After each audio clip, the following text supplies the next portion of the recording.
David বলেন, navy সিলে যোগ দেওয়ার জন্য আমার 2 মাসে প্রায় 50 কেজি ওজন কমাতে হতো। আমার পরিকল্পনা ছিল খুব কম খাবো, সারাদিন শুধু পানি খাবো আর পাগলের মতো এক্সারসাইজ করব। প্রথম দিন আমি খুব ভীষণ উত্তেজিত ছিলাম। আমি ঠিক করেছিলাম প্রায় 5 কিলোমিটার দৌড়বো। দৌড় শুরু করার আগে আমার মন একেবারে ফোকাস ছিল। আমি নিজেকে বলেছিলাম আমি আমার ভেতরের শক্তি খুঁজে বের করব। ঘড়িতে টাইমার সেট করলাম এবং দৌড় শুরু করলাম। কিন্তু মাত্র 400 মিটার দৌড়েই আমি হাঁপিয়ে উঠলাম। আমি থেমে গেলাম এবং বাড়ি ফিরে চলে এলাম। এক একটা পা যেন আমাকে হতাশায় ভরিয়ে দিচ্ছিল।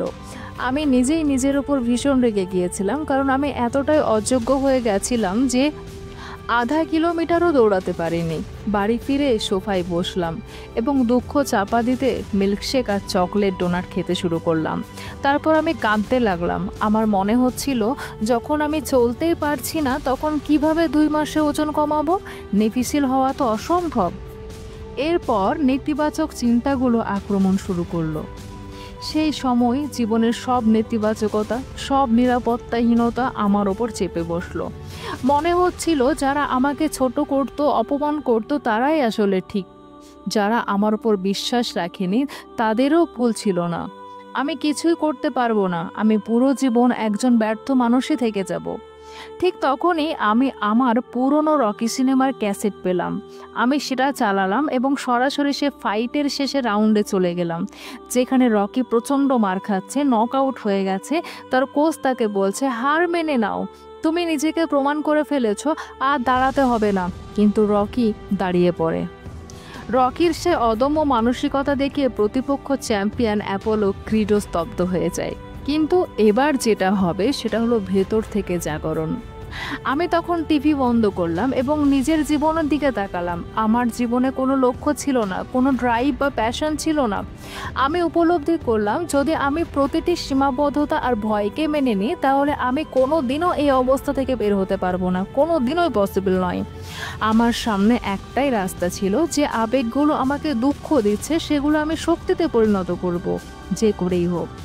আমি মিল্কশেকটা ডাস্টবিনে ফেলে দিলাম, জুতো পরলাম এবং আবার রাস্তায় বেরিয়ে পড়লাম। কিছুক্ষণের মধ্যে আমার ফুসফুস আর হাঁটুতে প্রচণ্ড ব্যথা শুরু হলো, যেন কেউ গরম ছুরি ঢুকিয়ে দিচ্ছে ভেতরে। কিন্তু এবার আমি থামলাম না। কিছুক্ষণ পরে ব্যথাটা কমে গেল এবং আমি পুরো 5 কিলোমিটারই শেষ করলাম। এখানে প্রথম শিক্ষা হলো মানসিক আর শারীরিক সীমাগুলো বাস্তব নয়। আমি উপলব্ধি করলাম এতদিন আমি নিজেকে খুব সহজেই হার মেনে আসছিলাম, এখন আর না। আমার জীবনের সবচেয়ে বড় শিক্ষা কোনো বই থেকে আসেনি, বরং লক্ষ্য পর্যন্ত পৌঁছানোর লড়াইটা থেকে এসেছে। আর দ্বিতীয় শিক্ষাটা হলো অনেক খারাপ দিনের পর একটি জয়ের দিন আসে, কারণ আপনার লক্ষ্য বিশাল। প্রথম দিনে দৌড়ের অভিজ্ঞতা আমাকে বুঝিয়ে দিয়েছিল প্রতিদিন আরও কঠিন হবে, প্রতিদিন আমি ব্যর্থ হব, প্রতিদিন আমার প্রতিজ্ঞা পরীক্ষা হবে, কারণ আমার লক্ষ্য অসম্ভব রকম বড় যে। আর তৃতীয় শিক্ষা হলো খারাপ দিনগুলোই আপনাকে সফল করবে। অনেকেই ভাবে খারাপ দিনগুলো মানুষকে আটকে দেয়, কিন্তু না, যদি আপনি সত্যি প্রতিজ্ঞাবদ্ধ হন তাহলে খারাপ দিনগুলো আপনাকে আরো ভালো করার আগুন জ্বালাবে, আর সেই আগুনই আপনাকে সাফল্যের দিকে টেনে নিয়ে যাবে। চতুর্থ শিক্ষা হলো যে আবেগকে বদলাও। আমি নিজেকে বুঝিয়েছিলাম আজ আমি নিজের উপর রাগ করেছি কারণ আমি কিছু হতে চাই। আজকের কষ্ট, সন্দেহ এই সবই ইঙ্গিত দেয় যে আমার জীবনে একটা মিশন আছে। আমি আমার মেন্টরকে ফোন করতাম, তাকে প্রতিদিনের ট্রেনিং আর অগ্রগতির কথা বলতাম। পঞ্চম শিক্ষা হলো ভুলকে অনুশীলনে পরিণত করা, ফ্লিপ দ্য মিস্টেকস। একদিন আমি এক্সারসাইজ করছিলাম, মোট 112টি পুল আপস করতে হতো। শেষ সেটে আমি 12টার বদলে 11টা করলাম, কারণ আমি খুব ক্লান্ত ছিলাম। বাড়ি গিয়েছিলাম কিন্তু কিছু খেতে পারলাম না। আবার জিমে ফিরে গিয়ে পুরো 112টা পুল আপস সম্পন্ন করলাম, তারপর শান্তির ঘুম ঘুমালাম। এরপর থেকে যখনই নিজেকে শর্টকাট নিতে দেখতাম আমি পুরো এক্সারসাইজ আবার করতাম।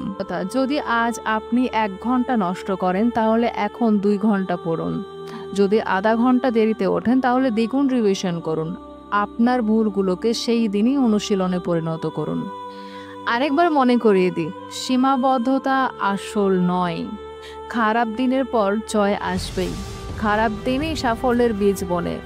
আবেগকে শক্তিতে রূপান্তরিত করো, ভুলকে অনুশীলনে বদলাও।